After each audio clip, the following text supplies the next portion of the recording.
Michael Chen stood frozen in the sterile hallway of St. Mary's General Hospital, his $1,000 Italian leather shoes squeaking against the polished linoleum floor. The smell of disinfectant and cafeteria food hung heavy in the air, mixing with something else he couldn't quite place, a scent that triggered memories he'd buried for 2 decades. His hands trembled as he clutched the manila folder containing his mother's medical records. The same records that had just revealed a truth so profound it threatened to shatter everything he thought he knew about his rise to fortune. Before we jump back in, tell us where you're tuning in from, and if this story touches you, make sure you're subscribed, because tomorrow I've saved something extra special for you. The billionaire tech mogul whose face graced the covers of Forbes and Fortune, whose algorithms had revolutionized social media, whose net worth exceeded the GDP of small nations, felt smaller than he had in years.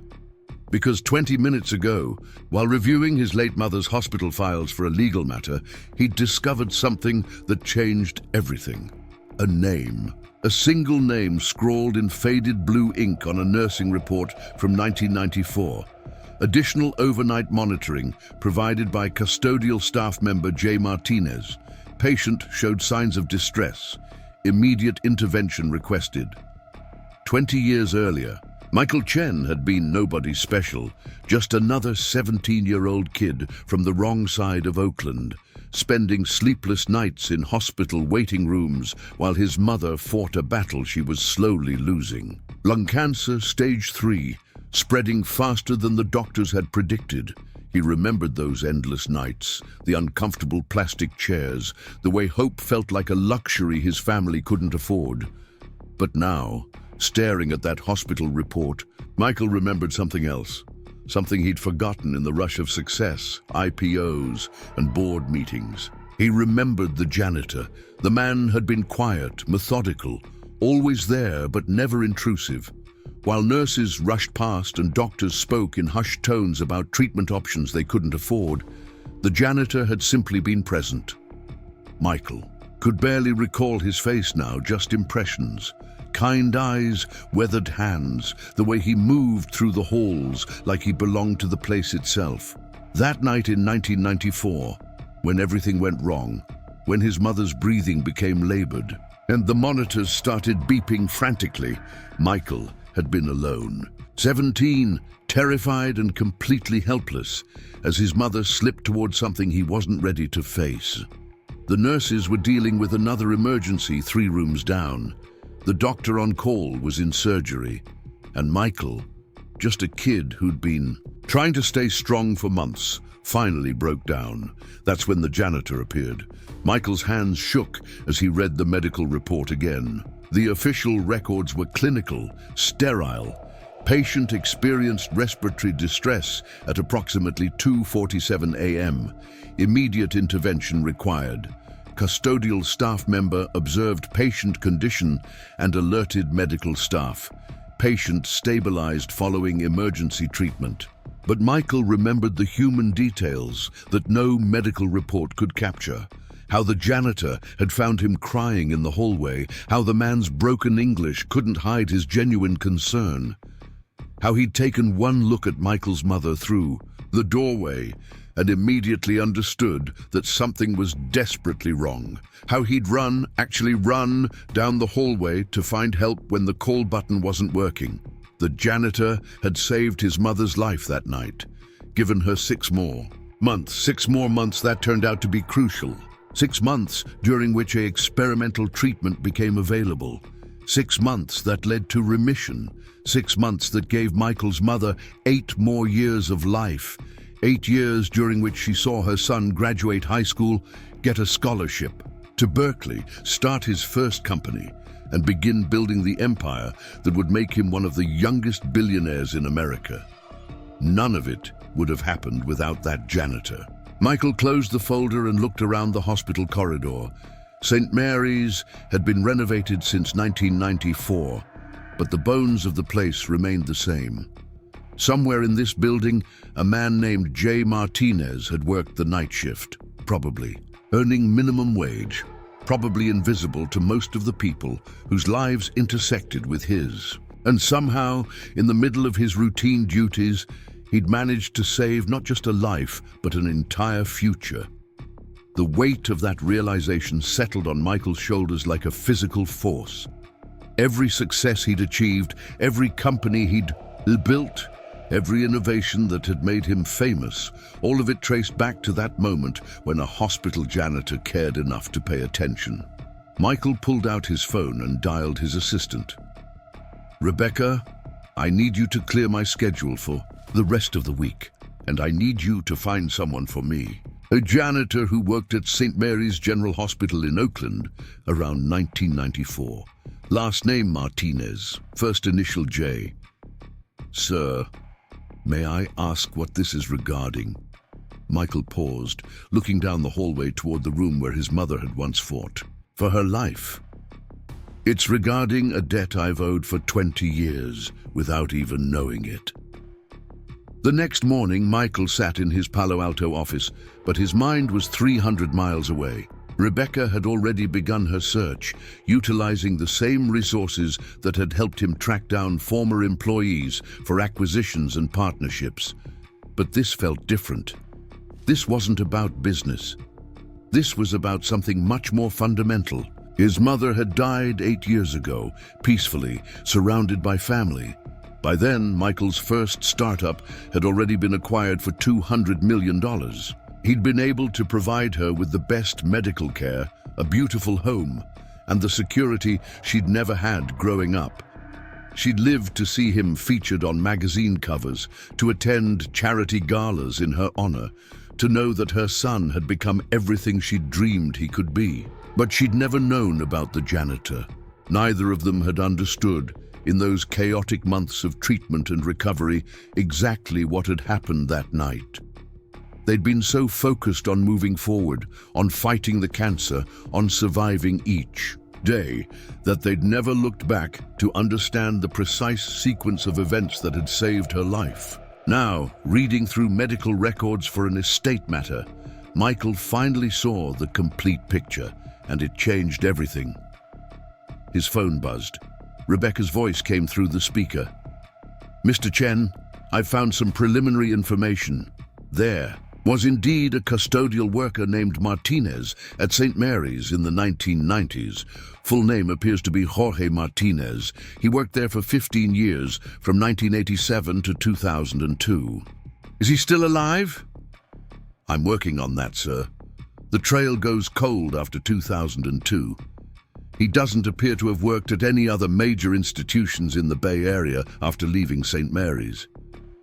Michael felt a knot form in his stomach. 20 years was a long time. People moved, changed jobs, retired, died. The man who'd saved his mother's life could be anywhere by now, or nowhere at all. "Keep looking," he said. "Whatever it takes." That afternoon, Michael did something he hadn't done in years. He drove himself, alone, back to Oakland. No driver, no security detail, no assistant, just him and his thoughts in the Tesla as he navigated the familiar streets of his childhood. St. Mary's General Hospital looked different in daylight, more modern, more efficient. The parking lot had been expanded, the facade updated, but when Michael walked through the main entrance, he felt 17 again. The smell, the sounds, the particular quality of fluorescent lighting, it all came rushing back. He found his way to the administrative office and requested to speak with someone about former employees. The process was bureaucratic, slow, filled with forms and privacy concerns. But Michael's name carried weight, and eventually he found himself sitting across from Janet Williams, the hospital's human resources director. "I'm trying to locate a former employee," Michael explained. "Jorge Martinez. He worked here as a janitor in the 1990s. Janet's expression was cautious but professional. "May I ask why you're seeking this information?" Michael hesitated. "How do you explain that you've just discovered the foundation of your entire success was built on one man's kindness? How Do you put into words the debt you owe to someone whose name you're only learning now? He helped my family during a very difficult time, Michael said finally. I'd like to thank him. Something in Michael's tone must have convinced her, because Janet's expression softened. Jorge Martinez, she repeated, typing into her computer. Yes, he worked here for 15 years. Excellent employee, very reliable, very caring. The staff loved him. Do you know what happened to him after he left? Janet's fingers paused over the keyboard. I'm afraid Jorge passed away, Mr. Chen, about 5 years ago. Heart attack. The words hit Michael like a physical blow. He sat back in his chair, feeling the weight of missed opportunities, of gratitude unexpressed. Jorge Martinez was gone, and with him any chance Michael had of properly acknowledging what the man had done. I'm sorry, Janet continued, noticing Michael's reaction. Were you close? No, Michael said quietly. That's the problem. I should have been. Janet studied him for a moment, then seemed to make a decision. Jorge had a family, you know, a wife, children. They still live in the area. His son actually works here now, in our maintenance department. Different name, though. Took his mother's maiden name, Silva. Eduardo Silva. Michael's head snapped up. His son works here. Has for about 10 years now, following in his father's footsteps in a way. Jorge would have been proud. Michael felt something shift inside him, a sense of possibility where there had been only loss. Jorge Martinez might be gone, but his legacy lived on. And perhaps, in some way, Michael could still honor the debt he owed. Could I meet him? Eduardo, Janet glanced at her watch. He's probably starting his shift right about now. I could page him if you'd like. 20 minutes later, Michael found himself in the same hallway where his mother had once fought for her life, waiting to meet the son of the man who'd saved her. Eduardo Silva appeared around the corner, wearing the same type of uniform his father might have worn, carrying the same kind of cart filled with cleaning supplies and tools.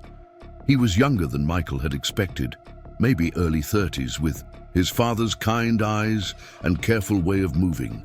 When Janet made the introductions, Eduardo's handshake was firm but uncertain. You knew my father? Eduardo asked. Michael took a deep breath. Preparing and narrating this story took us a lot of time, so if you are enjoying it, subscribe to our channel. It means a lot to us. Now back to the story. Your father saved my mother's life 20 years ago. I just found out about it yesterday. Eduardo's expression shifted from confusion to surprise to something deeper. Tell me, he said simply. So Michael told the story. Not the sanitized version from the medical records, but the human version. The scared 17-year-old, the desperate night, the janitor who cared enough to pay attention when everyone else was too busy. He told Eduardo about his mother's recovery, about the years that followed, about the success that had grown from that foundation of borrowed time. When he finished, Eduardo was quiet for a long moment. Finally, he spoke. My father never told us about that night, but he told us other stories, about the people he met, the families he watched struggle and heal. He said the hospital was full of miracles, but most people were too worried to notice them. Your father was one of those miracles, Michael said. Eduardo smiled, the same kind of gentle smile Michael vaguely remembered from 20 years ago. He would have liked hearing that. He always said his job wasn't really about cleaning floors. It was about taking care of people when they couldn't take care of themselves. They talked for another hour, there in the hospital hallway. Eduardo told Michael about his father's life, how Jorge had immigrated from El Salvador in the 1980s, how he'd worked multiple jobs to support his family, how he'd taken pride in his work at the hospital even though it meant long nights and modest pay, how he'd taught his children that dignity came not from what others thought of your job, but from how well you did it. Jorge Martinez had died without ever knowing that his simple act of paying attention had changed the trajectory of American business history. He'd never known that the scared teenager he'd helped would grow up to create technologies used by billions of people. He'd never known that his kindness had rippled outward in ways that defied measurement, but his son knew now. And that, Michael realized, was where the real story began. As the sun set over Oakland, casting long shadows through the hospital windows, Michael made a decision that would reshape not just his own life, but the lives of countless others. The debt he owed Jorge Martinez could never be repaid directly, but it could be honored, it could be multiplied, it could become something worthy of the gift he'd been given. "Eduardo," Michael said, "I'd like to ask you something. How would you feel about helping me build something in your father's memory? Something that makes sure other Jorge Martinezes get the recognition they deserve?" Eduardo studied Michael's face, looking for sincerity, looking for truth. Whatever he saw, there seemed to satisfy him. "What did you have in mind?" Michael smiled, feeling a sense of purpose he hadn't experienced since his very first startup. "I think it's time the world learned what I just learned, that heroes don't always wear scrubs or lab coats. Sometimes they carry mop buckets. And sometimes, when nobody's watching, they save the future." The two men stood in the hallway where it all began, where a janitor's kindness had unknowingly launched a billion-dollar empire, where a son was about to help a billionaire understand the true meaning of success. Outside, the city lights were beginning to twinkle, and somewhere in that vast network of illumination, other quiet heroes were beginning their night shifts, unaware that their small acts of caring might one day change the world. The story was just beginning. 3 weeks after meeting Eduardo Silva, Michael Chen found himself doing something he hadn't done in over a decade. He was sitting in the cafeteria of St. Mary's General Hospital at 6 in the morning, drinking coffee from a paper cup and watching the early shift workers arrive. Nurses hurried past with purpose, doctors reviewed charts while walking, and maintenance staff quietly began their rounds. But Michael wasn't watching them as a billionaire observing the working class. He was watching them as someone trying to understand a world he'd forgotten he came from. Eduardo arrived precisely at 6:15, just as he had every morning since Michael had started this routine. The younger Silva had been surprised when Michael asked if he could shadow him for a few days, but something about the billionaire's earnestness had convinced him to say yes. Now, 3 weeks later, it had become an unlikely friendship built on shared purpose and mutual respect. "Morning, Mr. Chen," Eduardo said, settling into the plastic chair across from him. "Ready for another exciting day of hospital maintenance?" Michael smiled. In the past 3 weeks, he'd learned more about the inner workings of a hospital than he had in all his years of board meetings and business dealings. He'd watched Eduardo and his colleagues navigate emergencies with calm efficiency, solve problems with limited resources, and provide comfort to patients and families in ways that never appeared on any job description. "I've been thinking about what you said yesterday," Michael began, "about your father's philosophy on invisible work." Eduardo nodded. Jorge Martinez had taught his children that the most important work often went unnoticed. The extra attention paid to a frightened patient, the gentle word offered to a grieving family member, the willingness to stay late when someone needed help. These weren't part of any formal job requirements, but they were what made the difference between a workplace and a healing environment. "I think I understand now why he never told you about that night with my mother," Michael continued. "For him, it wasn't extraordinary. It was just Tuesday." "Exactly. My father saw dozens of families in crisis every week. He couldn't save them all, but he could pay attention, he could care, and sometimes that was enough." Michael pulled out his tablet and showed Eduardo something he'd been working on. On the screen was a rough mock-up of a website, simple but elegant. At the top, in clean typography, were the words, "The Jorge Martinez Foundation." Eduardo stared at the screen, his expression unreadable. "You're serious about this?" "More serious than I've been about anything in years," Michael replied. "But I want to make sure we do it right. This isn't about me getting good publicity or feeling better about my success. This is about creating something that would make your father proud." Over the next hour, Michael outlined his vision. The Jorge Martinez Foundation wouldn't be a traditional charity. Instead, it would be a recognition and support system for what Michael had started calling invisible heroes. The maintenance workers, custodians, security guards, food service employees, and others whose work kept institutions running, but rarely received acknowledgement. The foundation would have several components. First, a scholarship program for the children of service workers, providing educational opportunities that might otherwise be out of reach. Second, an emergency assistance fund for workers facing unexpected hardships. Third, and perhaps most importantly, a recognition program that would shine light on extraordinary acts of kindness and dedication that typically went unnoticed. "But here's the part I need your help with," Michael said. "I don't want this to be another rich guy throwing money at a problem. I want it to be built by people who understand the world we're trying to serve, people like you." Eduardo was quiet for a long moment, processing the magnitude of what Michael was proposing. "You're talking about a lot of money." "I'm talking about a lot of impact," Michael corrected. "The money is just a tool. And you want me to help run it?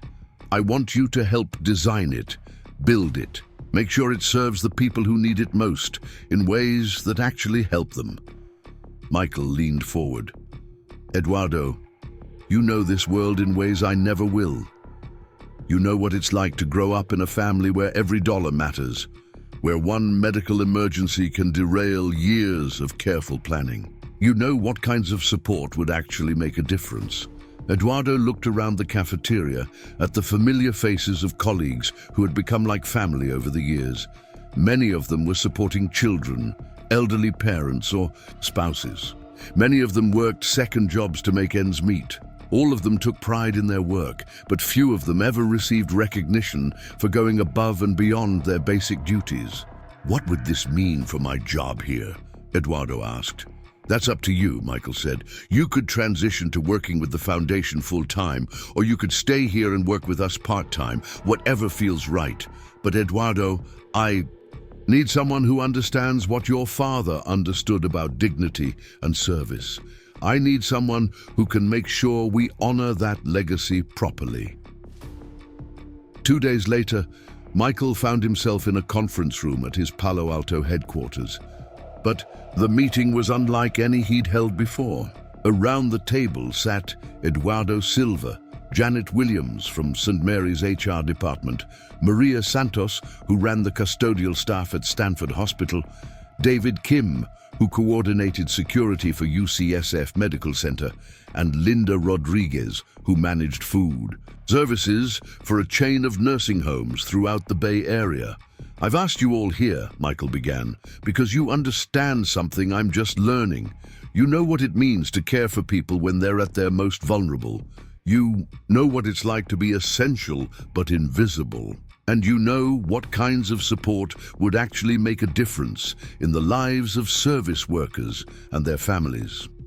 For the next 4 hours they talked, not about profit margins or market penetration, but about dignity and recognition, and the practical challenges faced by people who kept society's most important institutions running. Maria talked about custodial workers who regularly dipped into their own pockets to buy supplies when budgets ran short.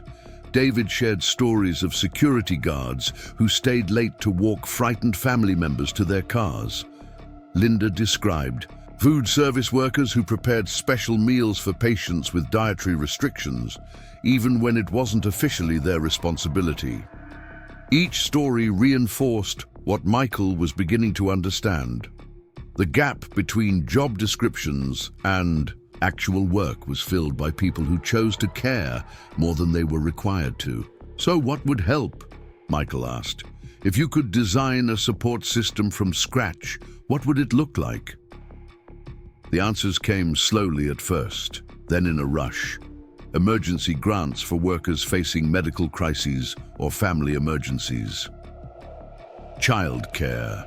Assistance for parents working night shifts. Transportation support for employees who couldn't afford reliable cars. Educational scholarships not just for workers' children, but for the workers themselves who wanted to develop new skills or advance their careers. But perhaps most importantly, they talked about recognition, about the power of acknowledging excellence in work that was often taken for granted, about creating systems that would identify and celebrate the Jorge Martinezes of the world before they were gone. "We need to think bigger than just healthcare," Linda suggested. "Schools have custodians and cafeteria workers and security guards too. So do airports, office buildings, shopping centers.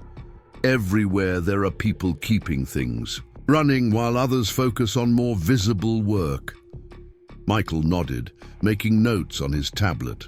"And what if we started with healthcare, proved the concept, then expanded?" "Makes sense," David agreed. "Hospitals are high-stress environments where service workers often see people at their worst moments. If we can make a difference there, we can make a difference anywhere." By the end of the meeting, they had the outline of something unprecedented. The Jorge Martinez Foundation would launch with a focus on healthcare service workers across the Bay Area, with plans to expand nationally within 5 years. They would partner with hospitals and medical centers to identify workers who went above and beyond their basic duties. Those workers would receive recognition, their stories would be shared, and they would become eligible for various forms of support. But the foundation would also do something else. It would create a network. Service workers from different institutions would be connected with each other, sharing best practices, supporting each other through challenges, and building the kind of professional community that had never existed for their roles before. Eduardo had been quiet during much of the discussion, absorbing the magnitude of what they were planning. As the meeting wound down, Michael turned to him. "What do you think? Does this feel right?" Eduardo looked around the conference room at these accomplished people who had spent their afternoon focused entirely on how to better support workers like his father. "I think," he said slowly, "that my father would be amazed, not by the money or the attention, but by the idea that someone was paying attention to the people who pay attention to others." So you're in?" Eduardo smiled. "I'm in, but I have one condition." "What's that?" "We don't just tell stories about service workers. We let them tell their own stories. My father was proud of his work, but he was also proud of his English. His education, his life in America. These aren't charity cases we're talking about.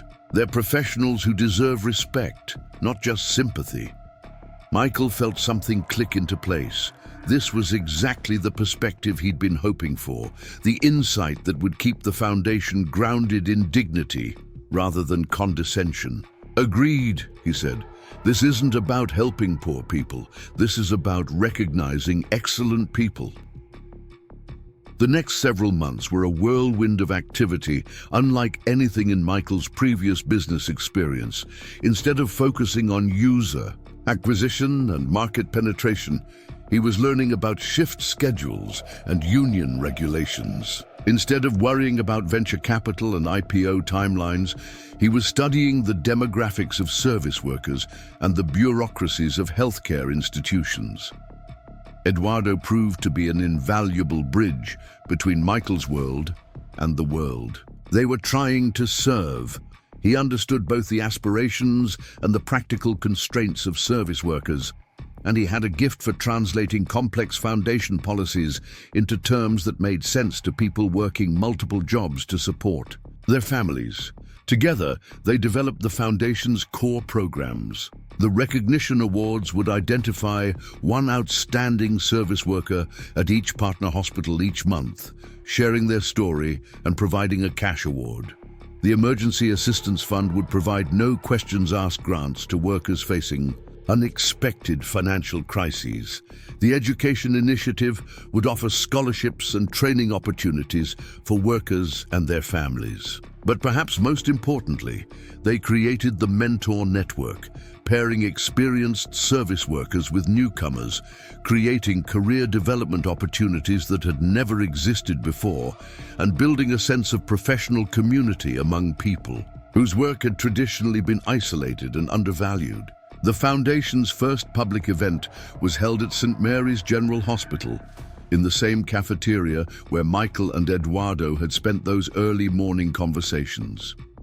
The guest of honor was Carmen Delgado, a custodial worker who had been chosen as the Foundation's first recognition award recipient. Carmen's story was simple but powerful. Over her 15 years at St. Mary's, she had become famous among the nursing staff for her ability to calm agitated patients, particularly elderly, people with dementia who became confused and frightened in the unfamiliar hospital environment. Carmen didn't speak much English when she'd started at the hospital, but she'd learned that kindness transcended language barriers. She would sit with patients who couldn't sleep, bring them warm blankets, hold their hands during frightening procedures. None of this was part of her job description, but it had become part of her calling. When Carmen was introduced to the small audience of hospital staff and Foundation supporters, she was clearly nervous. She approached the microphone hesitantly, looking out at faces that included not just her colleagues, but also hospital administrators, local media representatives, and Michael Chen himself. "I don't know why they picked me," she began, her accent thick but her voice steady. "I just do my job. I clean rooms, I empty trash, I mop floors. But when I see someone who is scared or alone, I remember when my own mother was in the hospital. She didn't speak English either. She was so frightened. And I remember thinking, someone please just be kind to her. Someone please see that she's not just a patient, she's a person." Carmen paused, collecting her thoughts. "So when I see patients like that, I try to be what I wished someone would be for my mother. It's not hard. You just have to pay attention." The phrase hit Michael like a physical force. Pay attention. The same thing Jorge Martinez had done 20 years ago. The same thing that had saved his mother's life and unknowingly launched his entire career. After the ceremony, as guests mingled over coffee and cake, Michael found himself in conversation with Dr. Patricia Williams, St. Mary's Chief of Staff. She was an elegant woman in her 60s who had been running the hospital's medical operations for over a decade. "This is wonderful what you're doing," she said, "but I have to ask, what's your long-term vision? Recognition events are nice, but systemic change requires more than good intentions." Michael appreciated her directness. "You're right. Recognition is just the beginning. What I really want to do is change how we think about essential workers. Not just appreciate them more, but value them more, pay them more, include them more in the decisions that affect their work and the people they serve." Dr. Williams raised an eyebrow. "That's ambitious and expensive." "It's also overdue," Michael replied. "Carmen Delgado probably knows more about patient comfort and emotional support than half the residents in this hospital. But because she carries a mop instead of a stethoscope, her insights are never sought out. Her expertise is never recognized. That's not just unfair, it's wasteful." "So what are you proposing?" Michael had been thinking about this question for months. "I'm proposing that we start treating essential workers like essential workers. What if hospitals had patient comfort specialists drawn from their most experienced custodial and food service staff? What if those positions came with professional development opportunities and advancement tracks? What if the people who spend the most time in patient rooms had a formal voice in patient care discussions? Dr. Williams was quiet for a moment, considering the implications. You're talking about restructuring institutional hierarchies that have been in place for decades.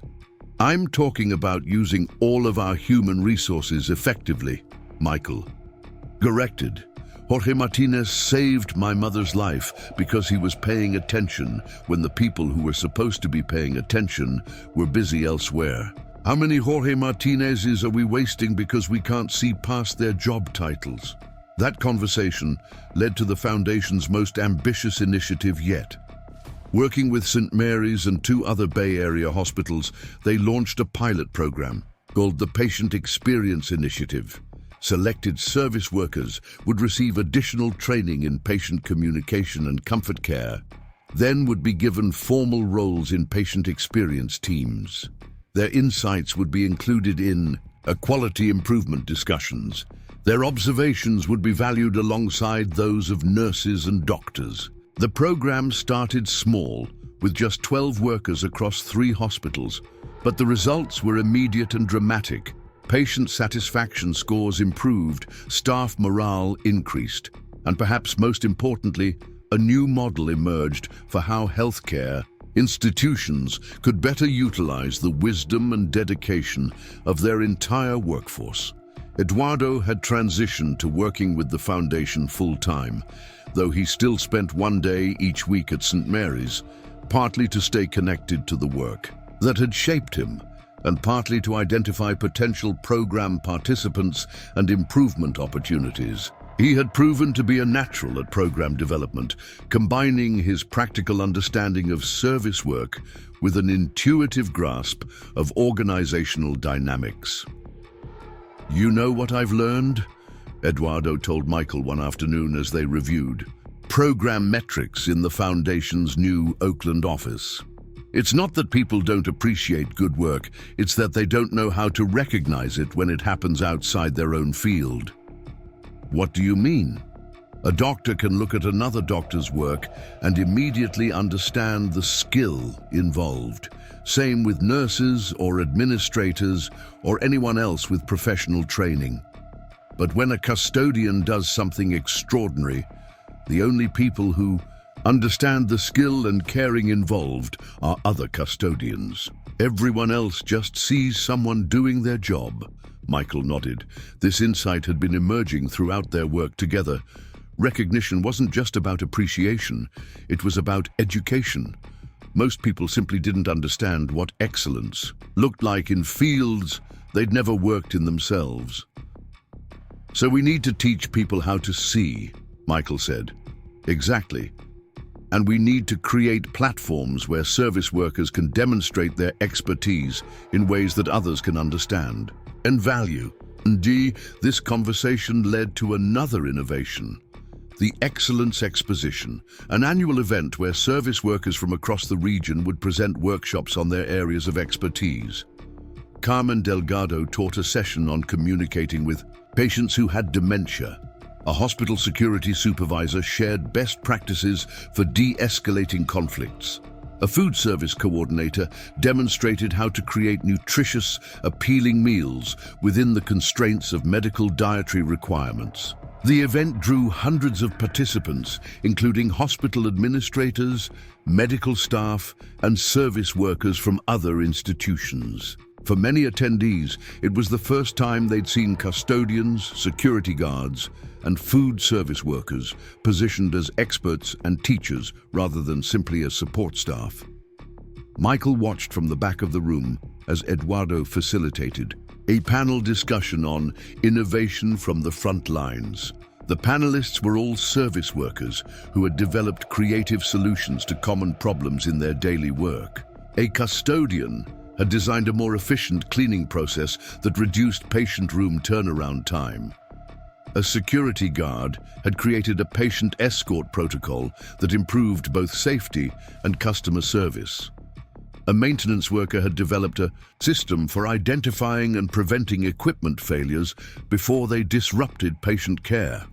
As he listened to their presentations, Michael realized something profound. These weren't just good employees going above and beyond their job requirements. These were innovators, problem solvers, and leaders who had never been given platforms to share their insights with others who could benefit from them. The foundation was entering its second year when Michael received a call that would change everything again. It was from Jennifer Walsh, the CEO of Mercy Healthcare, a chain of hospitals across California and Nevada. "Mr. Chen," she said, "I've been following your work with the Jorge Martinez Foundation. We'd like to discuss implementing your programs across our entire network." Michael felt his pulse quicken. Mercy Healthcare operated 47 hospitals and employed thousands of service workers. If they could successfully expand the Foundation's programs to that scale, they would move from being a local initiative to being a regional force for change. "I'm interested," Michael replied. "What did you have in mind?" "Full implementation. Recognition programs, emergency assistance funds, education initiatives, patient experience roles, everything. We're prepared to make a significant financial commitment, and we want to do this right." The next 6 months were a blur of expansion, training, and scaling. Michael hired a full-time staff of 12 people, including program coordinators, training specialists, and evaluation experts. Eduardo became the Foundation's Director of Worker Engagement, traveling throughout California to help implement programs at new partner hospitals. The growth was exhilarating, but also challenging. Each new hospital had its own culture, its own constraints, its own opportunities. What worked perfectly at St. Mary's needed to be adapted for institutions with different patient populations, different staff compositions, different administrative structures. But the core principles remained consistent: recognition, support, and elevation of service workers who demonstrated excellence in caring for others. And the results remained consistently positive. Patient satisfaction improved at every hospital that implemented the Foundation's programs. Staff turnover decreased, employee engagement increased, and perhaps most importantly, a new culture was emerging that valued caring and attention alongside technical expertise and formal credentials. Michael often thought about Jorge Martinez during this period of rapid growth. The quiet janitor who had saved his mother's life could never have imagined that his simple act of paying attention would eventually lead to a movement that touched thousands of lives. But in some ways, that was exactly the point. Jorge hadn't acted heroically because he was trying to change the world. He'd acted heroically because it was Tuesday night and someone needed help, and he was there to provide it. Now, because of that moment of caring, thousands of other service workers were receiving recognition and support for their own moments of caring. The ripple effects of one man's kindness were spreading in ways that defied measurement, touching lives that would never know Jorge Martinez's name, but would benefit from the legacy of attention and compassion he had left behind. As Michael stood in his Foundation office late one evening, looking out at the lights of Oakland, he thought about how dramatically his understanding of success had changed. 2 years ago, success had meant market share and profit margins and magazine covers. Now it meant Carmen Delgado's patient satisfaction scores and Eduardo Silva's program completion rates and the dozens of other service workers who were discovering that their expertise had value beyond their paychecks. The billionaire who had built his fortune on algorithms and efficiency had learned something much more important: that the most valuable innovations often came from people who had never set foot in a boardroom, and that the greatest returns on investment were measured not in dollars, but in dignity restored and potential realized. The transformation was far from complete, but the foundation had been laid. And tomorrow there would be new stories to discover, new heroes to recognize, and new ways to honor the legacy of a janitor who had saved the future without ever knowing it. 5 years after discovering Jorge Martinez's name in a faded hospital report, Michael Chen stood before the United States Senate Committee on Health, Education, Labor, and Pensions. The marble chamber was packed with senators, policy advisors, and representatives from healthcare organizations across the country. But Michael's eyes were fixed on the gallery, where Eduardo Silva sat next to Carmen Delgado, both wearing their finest clothes and expressions of quiet amazement at finding themselves in the halls of power. Mr. Chen, Senator Catherine Morrison, began, "Your foundation has implemented programs in over 300 hospitals across 15 states. Patient satisfaction has increased by an average of 18% at participating institutions, while staff turnover has decreased by 23%. These are remarkable statistics, but I'd like you to tell this committee what you believe is the real significance of your work." Michael adjusted his microphone and looked directly at the senator. "Senator Morrison, 5 years ago, I discovered that my entire career was built on a foundation I didn't even know existed. A hospital custodian named Jorge Martinez noticed something the trained medical professionals missed, and because he cared enough to act on what he saw, my mother lived. I lived. My companies were born. Thousands of jobs were created. Billions of dollars in economic value were generated. All because one man earning minimum wage on a night shift chose to pay attention." He paused, letting the weight of that truth settle in the chamber. "The significance of our work isn't just that we've improved patient care or reduced turnover. It's that we've proven something fundamental about human potential. Excellence doesn't require credentials. Innovation doesn't require degrees. Caring doesn't require permission. But recognition, support, and opportunity, those things require intention. They require systems. They require people in positions of power, choosing to look beyond traditional hierarchies and see value where it's always existed." Senator Robert Hayes leaned forward. "Mr. Chen, critics of your program argue that you're essentially paying people to do jobs they're already being paid to do. How do you respond to that?" Michael had heard this criticism many times, and his answer had been refined through dozens of similar conversations. "Senator, that criticism fundamentally misunderstands what we're recognizing. Carmen Delgado, who's sitting in the gallery today, was already being paid to clean hospital rooms, but she wasn't being paid to hold the hand of a frightened elderly patient. She wasn't being paid to learn basic phrases in 6 different languages, so she could comfort diverse patients. She wasn't being paid to develop innovative techniques for calming people with dementia. Those things she did because she's exceptional at her job, not because her job required her to be exceptional." Carmen shifted slightly in her seat, unused to being discussed in such formal settings, but proud to represent the thousands of workers whose stories had become the Foundation's mission.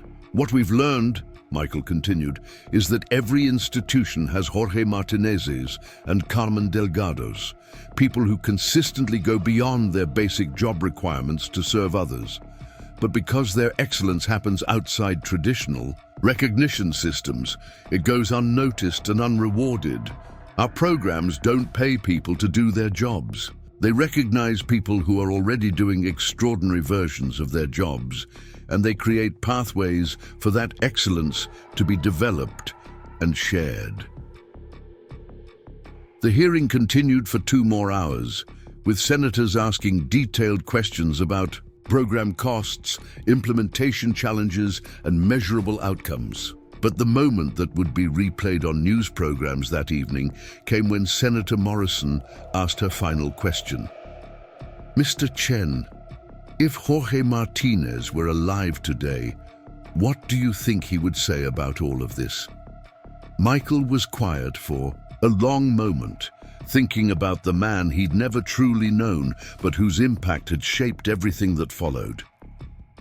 I think he'd be amazed that anyone thought what he did was special.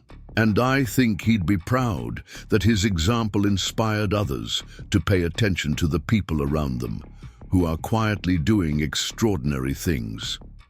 The Senate hearing was the culmination of a year-long effort to secure federal funding for expanding the Foundation's programs to public hospitals nationwide. The bill that emerged from the committee would allocate $50 million over 5 years to support recognition and development programs for healthcare service workers, with the Jorge Martinez Foundation serving as the primary implementation partner.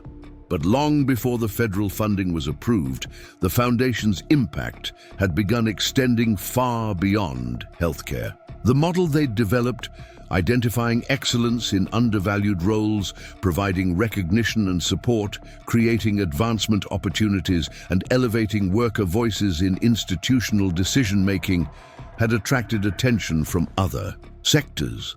The first major expansion came through an unlikely partnership with the Los Angeles Unified School District.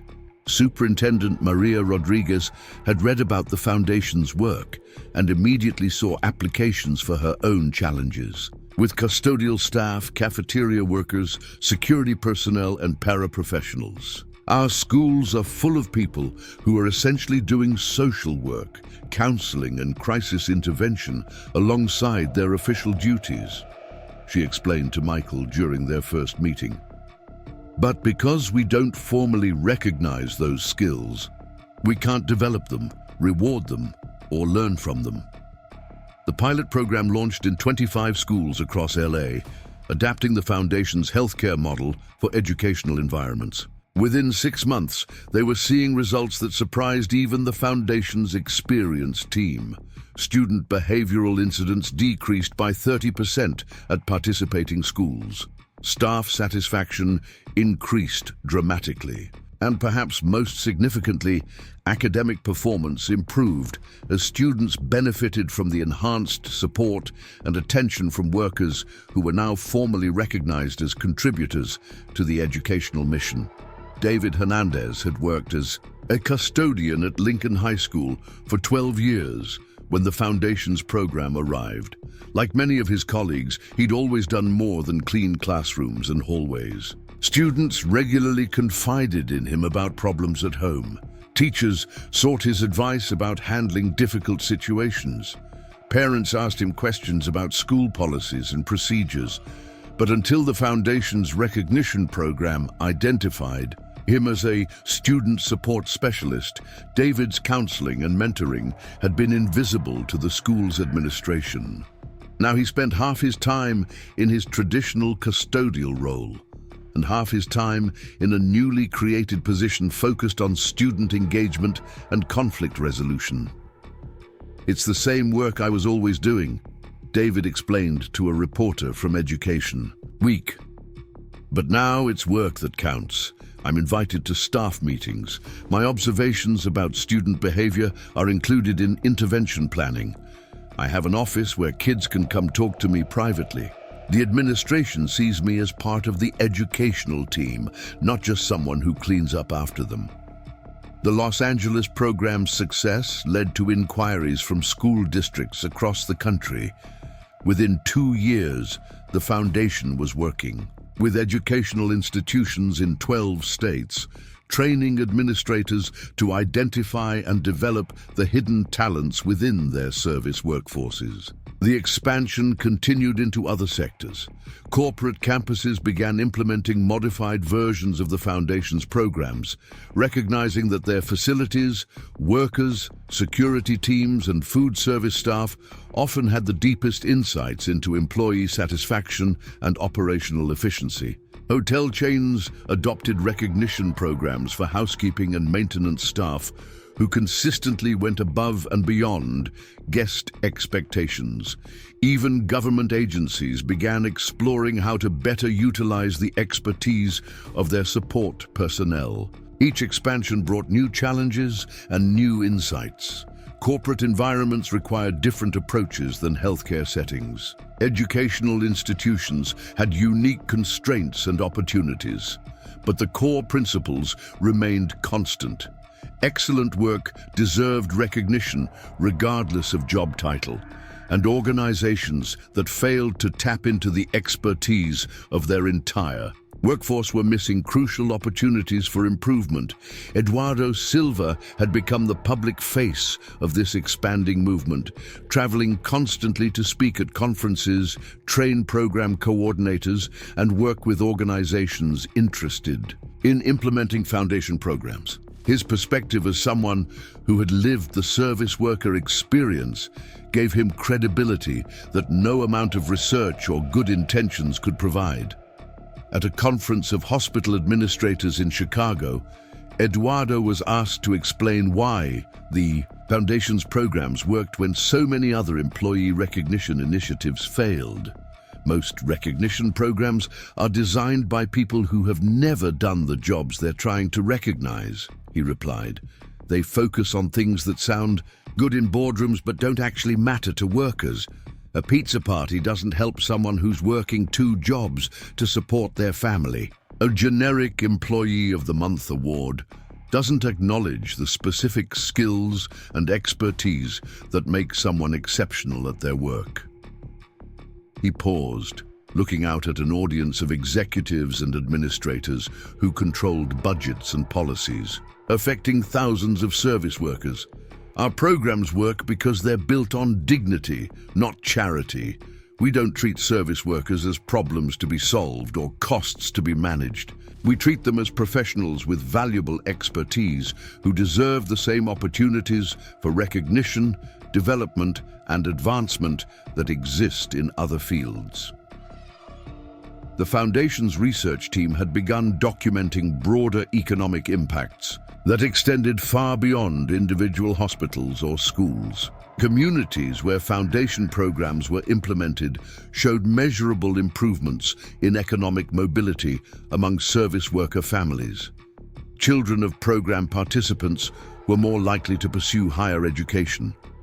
Local businesses benefited from increased spending power among workers who received emergency assistance during financial crises. Dr. Amanda Foster, the Foundation's Director of Research and Evaluation, presented these findings at the American Economic Association's annual conference.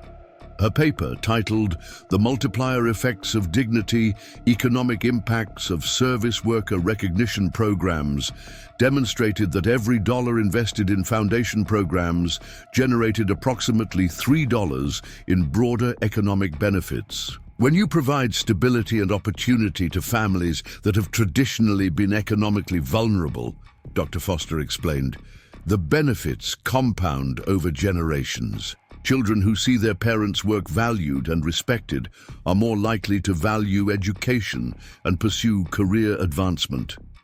Workers who receive emergency assistance during crises maintain economic stability that allows them to continue contributing to their communities. Recognition and professional development create pathways for advancement that didn't previously exist. The Foundation's success had also attracted academic attention from unexpected quarters. Business schools began developing case studies around the Foundation's organizational model. Schools of social work examined the community impact of recognition programs. Public policy programs analyzed the potential for scaling foundation approaches through government initiatives. Professor Elizabeth Chang at Stanford's Graduate School of Business had made the Foundation the subject of her course on social entrepreneurship. What Michael Chen and Eduardo Silva have accomplished represents a fundamental shift in how we think about human resources and organizational effectiveness, she told her students. They've proven that traditional hierarchies often fail to identify and utilize the full potential of their workforce. But perhaps the most meaningful recognition came from an unexpected source. The National Association of Healthcare Environmental Services, the professional organization for hospital custodial and support workers, awarded the foundation its highest honor for advancing the profession and improving working conditions for its members. Carmen Delgado, now serving as the foundation's Director of Worker Advocacy, accepted the award on behalf of the organization. Standing before an audience of her peers from across the country, she reflected on how much had changed since that first recognition ceremony at St. Mary's Hospital. 5 years ago, I thought I was just a woman who cleaned hospital rooms, she said. Today, I know that I'm a healthcare professional who specializes in patient comfort and environmental safety. That change didn't happen because I learned new skills. It happened because someone finally recognized the skills I already had. The award ceremony was held at the same time as the Foundation's annual Innovation Symposium, where service workers from participating institutions presented their own research and development projects.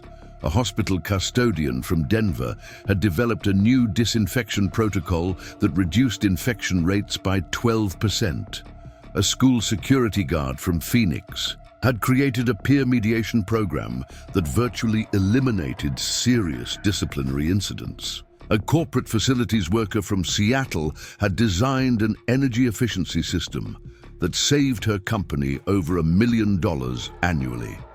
These weren't isolated examples of individual excellence. They represented a systematic change in how organizations identified, developed, and utilized human potential. The foundation had created structures that allowed innovation to emerge from every level of institutional hierarchies, not just from traditional leadership and management roles. Michael watched the symposium presentations from the back of the auditorium, marveling at how far they'd all come from that first conversation in the St. Mary's cafeteria. The foundation now employed over 200 people across 15 regional offices. They worked with more than 1,000 institutions nationwide. They had distributed over $10 million in recognition awards, emergency assistance, and educational scholarships. But the statistics that mattered most to Michael weren't financial, they were human. Over 3,000 service workers had been promoted to positions with greater responsibility and higher pay as a direct result of foundation programs. More than 1,500 children of service workers had received educational scholarships, with graduation rates exceeding 90%. Hundreds of workers had completed professional development programs that opened new career pathways. The foundation had also inspired similar initiatives in other countries. Programs modeled on their approach were operating in Canada, the United Kingdom, Australia, and several European nations. The recognition that excellent work deserved support regardless of job title was becoming a global movement. As the symposium concluded, Michael found himself in conversation with Dr. James Patterson, the current Chief of Staff at St. Mary's General Hospital. It was his first time attending a foundation event, and he seemed genuinely surprised by what he'd witnessed. "I have to admit," Dr. Patterson said, "when this program first started at our hospital, I was skeptical. I thought it was well-intentioned, but ultimately superficial. But watching these presentations today, seeing the research and innovation coming from our support staff, I realize I completely misunderstood what you were building." "What did you think we were building?" Michael asked. "A nice recognition program, something to boost morale and make people feel good about their jobs. I didn't understand that you were actually developing human capital that had been hidden in plain sight." Michael nodded. This conversation happened regularly now, as traditional institutional leaders encountered the foundation's work and realized the extent of untapped potential within their own organizations. The recognition was never the goal, Michael explained. It was just the tool. The goal was always to create systems that would identify and develop excellence wherever it existed, regardless of traditional markers of status or education. That evening, the foundation held its annual memorial dinner honoring Jorge Martinez and other service workers who had passed away during the previous year. The dinner was always the most emotional event of the Foundation's calendar, bringing together families, colleagues, and community members to celebrate lives that had often been undervalued during their lifetimes, but whose contributions were now understood and appreciated. Eduardo spoke at the dinner each year, sharing new stories about his father that he'd discovered through conversations with former colleagues and family friends. This year, he told the audience about a letter he'd recently received from Dr. Sarah Kim, a physician who had been a resident at St. Mary's in the 1990s. Dr. Kim wrote to tell me that my father had helped her through one of the most difficult periods of her residency, Eduardo said. She was working incredibly long hours, stressed about patient outcomes, questioning whether she was cut out for medicine. One night, exhausted and discouraged, she was crying in an empty patient room when my father found her. Eduardo paused, looking out at the audience of Foundation supporters, service workers, and family members. He didn't speak much English and she didn't speak Spanish, but somehow he understood what she needed. He brought her a cup of coffee and sat with her for 20 minutes, not saying much, just being present.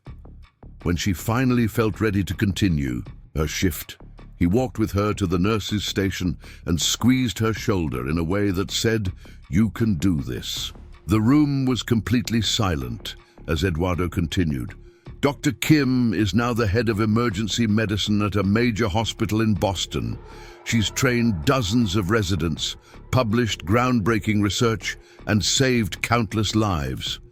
But she wrote to tell me that she might have quit medicine that night if my father hadn't shown her that caring for people was more important than being perfect at procedures. As Eduardo finished his remarks, the audience rose in sustained applause, not just for Jorge Martinez, but for all the quiet heroes whose acts of kindness and attention had ripple effects that extended far beyond their immediate moments.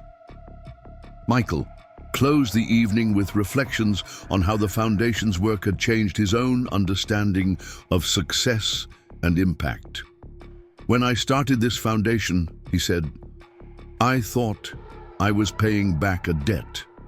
Jorge Martinez had saved my mother's life, and I wanted to honor that gift. But what I've learned is that I wasn't paying back a debt. I was paying forward an investment." He looked around the room at the faces of people whose lives had been touched by the Foundation's work.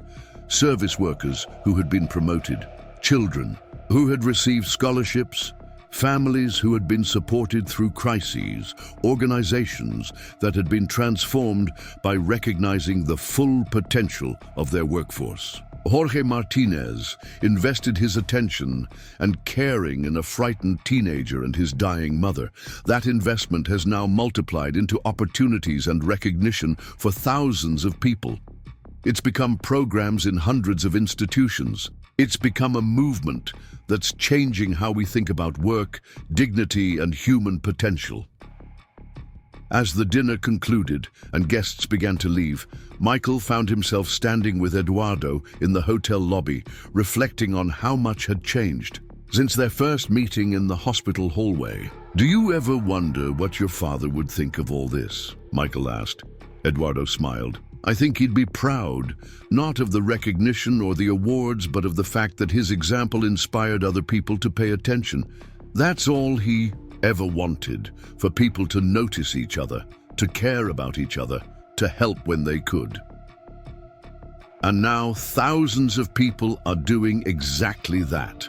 Because someone noticed them first," Eduardo replied. "That's the real lesson of my father's story. Recognition doesn't just reward past excellence, it creates future excellence. When you show people that their work matters, they do work that matters even more." 10 years after discovering Jorge Martinez's name in a hospital report, Michael Chen stood in the same hallway where it all began. St. Mary's General Hospital had undergone another renovation, but room 2147 remained largely unchanged. It was now officially designated as the Jorge Martinez Memorial Room, with a small plaque outside the door telling the story of the custodian who had once worked these halls. Michael was there for the dedication of the hospital's new patient Care Excellence Center, a training facility where service workers from across the region would learn advanced skills in patient interaction, comfort care, and family support. It was the Foundation's most ambitious educational initiative yet, representing a fundamental shift in how healthcare institutions prepared their entire workforce to contribute to patient outcomes. Carmen Delgado, now in her 22nd year at St. Mary's and serving as the center's first director, led Michael through the facility. The classrooms were equipped with simulation technology, allowing custodial and food service workers to practice patient interaction skills. The library contained resources in multiple languages. The conference rooms were designed for collaborative learning between service workers and medical professionals. "This is what your father's legacy looks like now," Michael told Eduardo as they toured the center.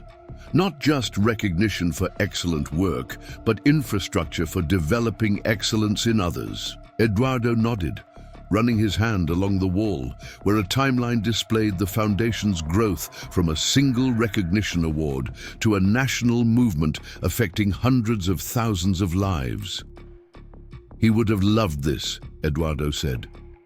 "Not the attention, but the idea that we're teaching people to see opportunities to help others.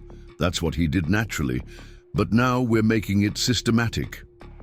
As they stood in the center's main corridor, surrounded by photos of service workers who had completed training programs and advanced to new roles, Michael reflected on the unexpected journey that had brought them to this moment. He had started as a billionaire trying to pay back a debt he'd only recently discovered.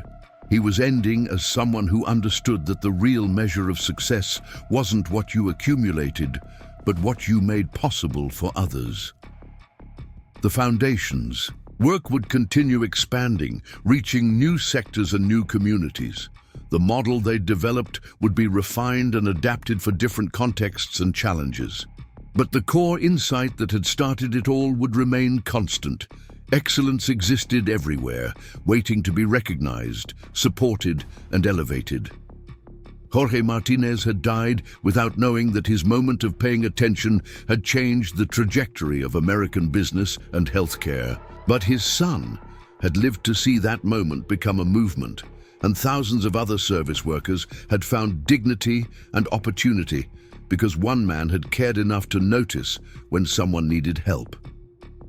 That evening, as Michael prepared to leave Oakland and return to his life in Silicon Valley, he stopped one final time at the memorial plaque outside room 2147. The inscription was simple: Jorge Martinez, 1955-2019. He showed us that heroism isn't about being seen, it's about seeing others. Below that, in smaller text, was the phrase that had become the Foundation's unofficial motto: "Pay attention. Someone might need you to notice." As Michael walked toward the hospital exit, he passed the overnight custodial staff beginning their shifts. Some of them nodded in recognition. His face had become familiar around St. Mary's over the years. Others simply continued their work, focused on the tasks that kept the hospital functioning through the night. But Michael knew that among them were future Jorge Martinezes, people whose quiet acts of caring would ripple outward in ways they might never understand. And now, because of the Foundation's work, those acts would be more likely to be noticed, recognized, and celebrated before it was too late. The cycle of attention and caring that had started with one custodian's decision to help a frightened family had become a permanent part of how institutions operated. Jorge Martinez's legacy wasn't just a foundation or a set of programs. It was a new understanding that human potential existed at every level of every organization, waiting for someone to pay attention and create opportunities for it to flourish. As Michael drove through the Oakland night toward the bridge that would take him home, he thought about tomorrow's meetings, the Foundation's expanding programs, and the thousands of people whose lives would be touched by work that had started. with a simple act of caring on a hospital night shift 20 years ago. The debt had been paid forward, multiplied beyond anything Jorge Martinez could have imagined. But the investment in human dignity and potential would continue generating returns for generations to come, one act of attention at a time. 15 years had passed since Michael Chen first discovered Jorge Martinez's name in a hospital file, and the world had changed in ways no one could have predicted. The global pandemic of 2025 had reshaped society's understanding of essential workers, elevating the very people the Jorge Martinez Foundation had been championing for over a decade. Suddenly, custodians, food service workers, and maintenance staff weren't just invisible support personnel. They were the backbone of civilization itself. Michael stood in the emergency command center of the newly constructed Martinez Institute for Essential Worker Development, watching real-time data streams from hospitals across the country.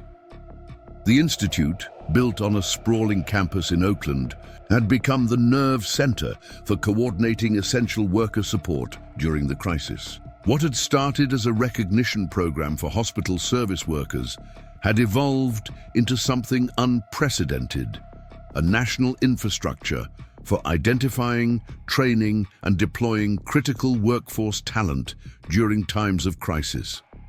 The irony wasn't lost on Michael that the world's most powerful people were now desperately seeking the expertise of janitors, custodians, and maintenance workers to keep society functioning.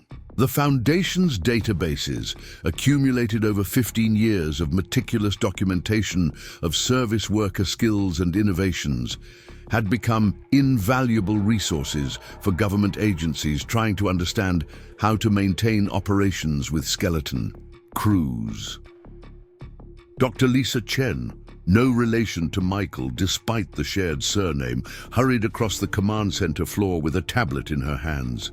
As the Institute's Director of Emergency Workforce Coordination, she had become one of the most important people in America over the past 6 months, though few outside the essential worker community knew her name. "Michael, we just got word from the CDC," she said, slightly out of breath. "They want to implement our sanitation protocols nationwide. Every hospital, every school, every government building. The techniques that Carmen and her team developed are being recommended as the new federal standard." Michael nodded, feeling a familiar mixture of pride and amazement. Carmen Delgado was now in her late 60s, officially retired from St. Mary's but serving as the Institute's Chief Innovation Officer. Her decades of experience in hospital sanitation, combined with her natural teaching ability, had made her one of the country's leading experts on infection prevention in institutional settings. "What about staffing?" Michael asked. "Do we have enough certified trainers to handle a rollout that size?" "That's the beautiful part," Dr. Chen replied. "We don't need to send our people everywhere. The network effect is kicking in. Workers who trained with us 5-10 years ago are now training others. The knowledge is propagating itself." This was exactly what Eduardo Silva had predicted would happen when they first designed the Foundation's peer education programs. Eduardo was now serving as the Institute's president, having left his position at St. Mary's 5 years earlier to focus full-time on scaling the Foundation's impact. His vision had always been to create a self-sustaining system where experienced service workers would mentor newcomers, sharing both technical skills and the deeper wisdom that came from years of caring for people in vulnerable situations. The current crisis had accelerated that vision beyond anyone's expectations. Across the country, service workers who had participated in foundation programs were emerging as leaders in their institutions, developing innovative solutions to unprecedented challenges. A custodian in Detroit had redesigned hospital traffic flow to minimize infection risk.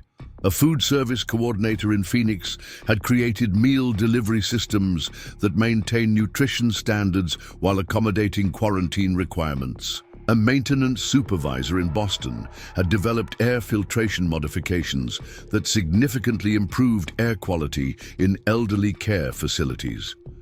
Michael's phone buzzed with a text from Eduardo. "Turn on channel 7. You need to see this." Michael grabbed the remote and switched to the local news station. On screen was a familiar face, Maria Santos, who had been part of that first foundation planning meeting 15 years ago and was now the head of environmental services at UCSF Medical Center. She was being interviewed about the hospital's remarkably low infection rates during the pandemic. "The secret isn't new technology or expensive equipment," Maria was explaining to the reporter. "It's understanding that cleaning isn't just about making things look nice. It's about creating environments where healing can happen safely. That knowledge has always existed among experienced custodial workers. We just needed systems that would listen to what we knew and give us the authority to implement improvements." The reporter pressed for more details. "So you're saying that janitors were the key to your hospital's success during this crisis?" Maria smiled patiently. "I'm saying that effective infection control requires expertise that exists throughout an organization, not just in laboratories and executive offices. When you create structures that recognize and utilize that expertise, you get better outcomes for everyone." As the interview concluded, Michael reflected on how thoroughly the pandemic had vindicated the Foundation's core philosophy.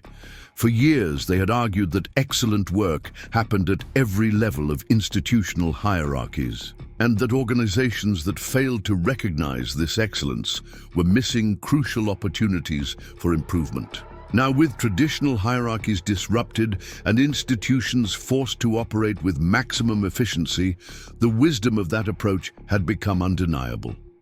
The Institute's phone rang constantly with requests for consultation. Hospital systems wanted guidance on optimizing their service operations.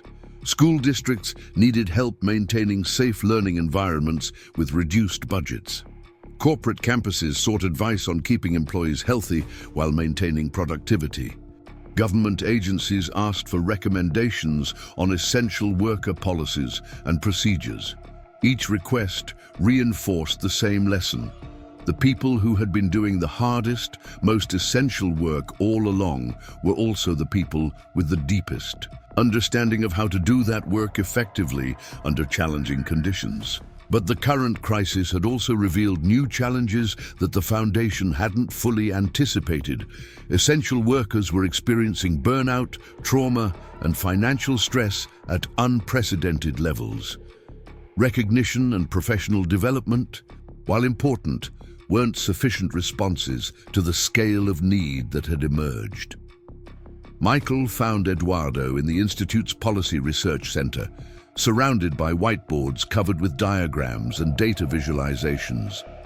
Over the past 6 months, Eduardo had been leading a team of economists, social workers, and policy analysts in developing what they were calling the Essential Worker Security Framework, a comprehensive approach to ensuring economic stability and professional sustainability for the workforce that kept society functioning.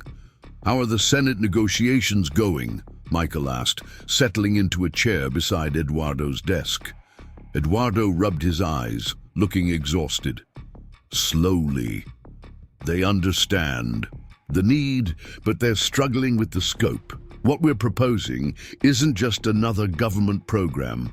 It's a fundamental restructuring of how we think about work, wages, and social support." The framework Eduardo's team had developed addressed the reality that essential workers often couldn't afford to be essential. Despite being critical to society's functioning, many service workers still earned wages that required them to work multiple jobs, live in substandard housing, and go without adequate health care. The pandemic had made these contradictions unsustainable.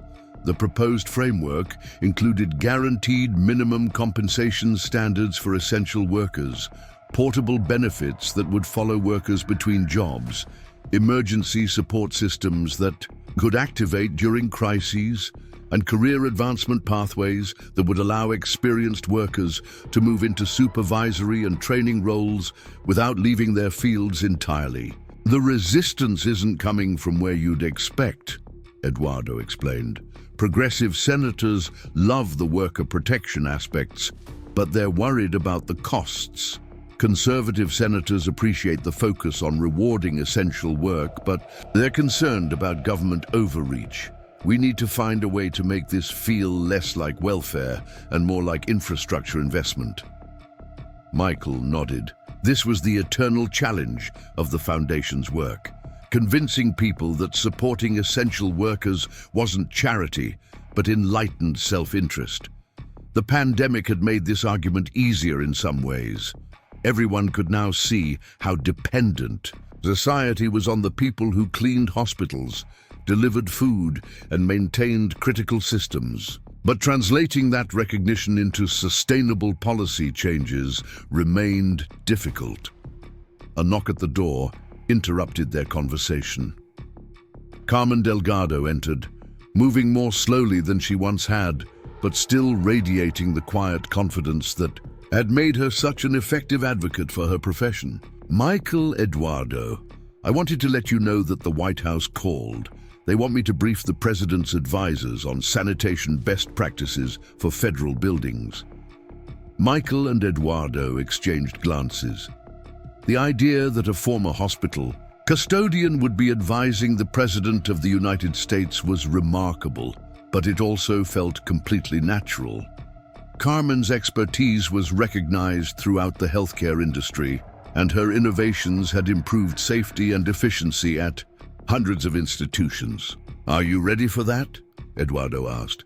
Carmen laughed. I've been ready for 30 years.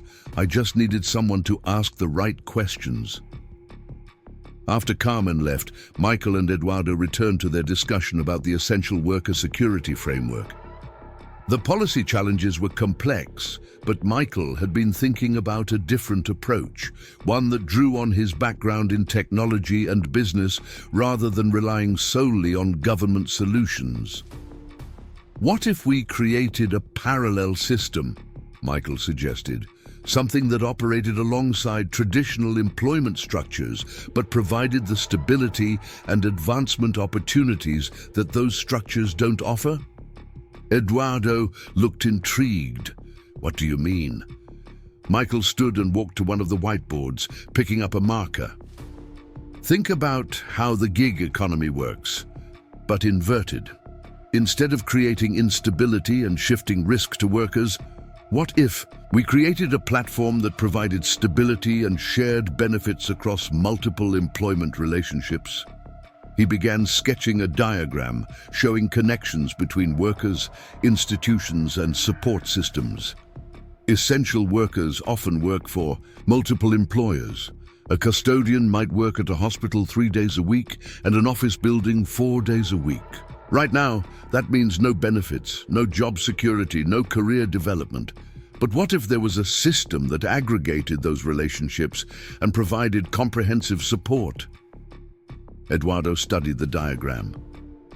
Like a union, but technology-enabled and focused on benefits rather than just collective bargaining. Exactly. We already have the data infrastructure from 15 years of foundation programs. We know which workers have which skills, which institutions need which types of support, which training programs produce the best outcomes. What if we used that knowledge to create a more efficient and equitable labor market for essential workers? The idea began to take shape as they discussed it. The essential worker, cooperative as they tentatively named it, would function as a professional services organization for service workers. Members would receive comprehensive benefits, professional development opportunities, and career advancement. Support. Participating institutions would gain access to a pool of highly trained, reliable workers who could be deployed flexibly based on need. Most importantly, the cooperative would be owned and governed by the workers themselves, ensuring that their interests remain central to its operations. Profits from improved efficiency and reduced turnover would be shared among members, creating a sustainable model for raising compensation levels throughout the essential worker community. The concept was ambitious, but Michael had learned over the past 15 years that ambitious visions were often more achievable than incremental changes. People could rally around transformational ideas in ways that they couldn't around modest improvements. Over the following weeks, Michael and Eduardo refined the cooperative concept with input from workers, institutions, and policy experts. The response was overwhelmingly positive. Essential workers appreciated the focus on stability and advancement. Institutions saw opportunities for improved service quality and reduced administrative overhead. Policymakers recognized the potential for market-based solutions to complement government interventions. The first pilot program launched 6 months later in the San Francisco Bay Area, with 50 essential workers and 10 participating institutions. The results exceeded everyone's expectations. Worker satisfaction increased dramatically as members gained access to comprehensive benefits and professional development opportunities. Institutions reported improved service quality and reduced turnover. The cooperative's shared governance model created a sense of ownership and investment that traditional employment relationships rarely achieved. But perhaps most significantly, the cooperative began attracting essential workers who had never participated in foundation programs before. Word spread through professional networks that hadn't existed 15 years earlier. Networks that the Foundation's recognition and development programs had helped create and strengthen. Among the cooperative's first members was James Wilson, a maintenance supervisor who had worked at various corporate campuses throughout the Bay Area for over 20 years. James had always been excellent at his job, but he'd never received recognition for innovations he'd developed or leadership skills he'd demonstrated. The cooperative's assessment process identified him as a potential trainer and mentor, leading to a new role that doubled his income while allowing him to share his expertise with newcomers to the field. For the first time in my career, I feel like I'm not just working for someone else, James explained during a cooperative member meeting. I'm building something for myself and for other people who do the work I do. That changes everything about how you approach your job. The cooperative model began attracting attention from other regions, other industries, and other countries. Labor economists studied it as a novel approach to the gig economy's challenges. Business schools developed case studies around its governance structure. International development organizations explored applications for emerging economies. But for Michael, the most meaningful recognition came from an unexpected source. He received a letter from Dr. Sarah Kim, the physician Eduardo had mentioned during one of the Foundation's memorial dinners years earlier. Dr. Kim had tracked down Michael's address to share news about her own work. After rising to become head of emergency medicine at a major Boston hospital, Dr. Kim had never forgotten the night Jorge Martinez had comforted her during a difficult residency. When the pandemic began, she had instituted a program at her hospital, specifically designed to support and recognize essential workers who were putting themselves at risk to keep the facility functioning. I realized that Jorge Martinez didn't just save your mother's life that night, Dr. Kim wrote. He probably saved my medical career too. The kindness he showed me during a moment of crisis taught me something about what it means to care for people that no textbook or lecture ever could. I've tried to pass that lesson on to every resident and medical student I've worked with since then. Dr. Kim's letter included a photograph from her hospital's recent recognition ceremony for essential workers. In the center of the image was a plaque dedicating the hospital's new worker development center to Jorge Martinez and all the unsung heroes who keep healing possible. Michael showed the letter and photograph to Eduardo during one of their weekly check-ins. Eduardo read it twice, then sat quietly for several minutes before speaking. "You know what strikes me about this?" Eduardo finally said. "My father never knew that he influenced Dr. Kim's career. She never knew that he had saved your mother's life. You never knew about either of those things until 15 years later. How many other connections are there that we'll never discover?" It was a profound question that had been implicit in all of their work, but had never been stated so directly. Every act of caring, every moment of attention, every instance of going beyond basic job requirements had ripple effects that extended far beyond what anyone could see or measure. The Foundation's programs captured some of those effects, but the vast majority remained invisible, connecting lives and shaping outcomes in ways that defied tracking or quantification. "Maybe that's the point," Michael replied. "Maybe the goal isn't to capture all of those connections, but to create more of them." As winter approached, the Institute prepared for its annual conference, now one of the largest gatherings of essential workers, institutional leaders, and policymakers in the country.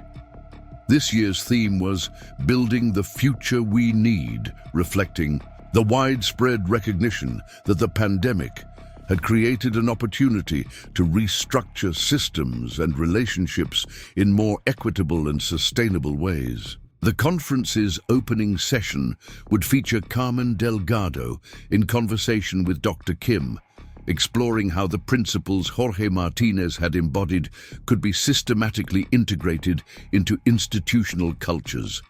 The closing session would announce the expansion of the Essential Worker Cooperative to 25 cities across North America. But the session Michael was most excited about was a panel discussion featuring essential workers who had become leaders in their fields through foundation programs. The panel would include James Wilson from the cooperative, David Hernandez from the school district program, and Maria Santos from UCSF, along with dozens of others whose stories demonstrated the potential that existed within the essential worker community. The night before the conference began, Michael walked through the Institute's campus, past buildings named for Jorge Martinez and other essential workers who had inspired the Foundation's mission. The campus itself had been designed with input from service workers, incorporating their insights about efficient operations, worker comfort, and environmental sustainability. In the central courtyard stood a sculpture created by Elena Vasquez, a former hospital food service worker who had become a nationally recognized artist after receiving one of the Foundation's first education scholarships. The sculpture, titled Invisible Hands, consisted of hundreds of bronze handprints arranged in spiraling patterns that seemed to lift toward the sky. Each handprint belonged to an essential worker whose story had been documented by the Foundation. Over the years, Michael paused before the sculpture, thinking about all the hands that weren't represented there, the countless essential workers whose contributions would never be fully recognized or understood. Jorge Martinez's hands were there, cast from prints Eduardo had found among his father's personal effects. So were Carmen's and David's and Maria's and hundreds of others. But Michael knew that for every hand captured in bronze, there were thousands more, continuing the work of caring for others, solving problems, and creating the conditions that allowed society to function. The Foundation's mission wasn't to recognize all of them. That would be impossible. The mission was to create systems that would make recognition and support more likely, more systematic, and more effective. As Michael prepared to return to his hotel, his phone buzzed with a message from Eduardo. "Tomorrow we announce something my father never could have imagined. But somehow, I think he would have seen it coming." The message was accompanied by a photo from the Institute's archives. Jorge Martinez in his custodial uniform, standing next to a young Eduardo during Take Your Child to Work Day sometime in the 1990s. Both father and son were smiling, surrounded by the tools and equipment that Jorge used to care for patients and maintain healing environments. Looking at the photograph, Michael realized that Eduardo was right. Jorge Martinez probably would have seen it coming. Not the specific programs or policies, but the fundamental truth that caring work would eventually be recognized for what it really was, the foundation upon which everything else was built. The next morning, as hundreds of essential workers, healthcare leaders and policymakers gathered for the conference opening, Michael felt the weight of possibility. The world had changed dramatically since that night 20 years ago, when a hospital custodian had noticed something that medical professionals had missed. But the basic human capacity for attention, caring and service remained constant. What had changed was the infrastructure for recognizing, supporting and amplifying that capacity. And that infrastructure, built on the foundation of one man's simple act of kindness, would continue growing and evolving, creating opportunities for millions of other essential workers to have their contributions recognized and their potential realized. The debt Michael had thought he owed to Jorge Martinez had been transformed into something much larger, a commitment to ensuring that the Jorge Martinezes of the future wouldn't have to wait 20 years for their contributions to be acknowledged. The system was finally learning to pay attention in real time, and the results were transforming not just individual lives, but the entire structure of how society valued and supported the work that mattered most. Up next, you've got two more standout stories right on your screen. If this one hit the mark, you won't want to pass these up. Just click and check them out.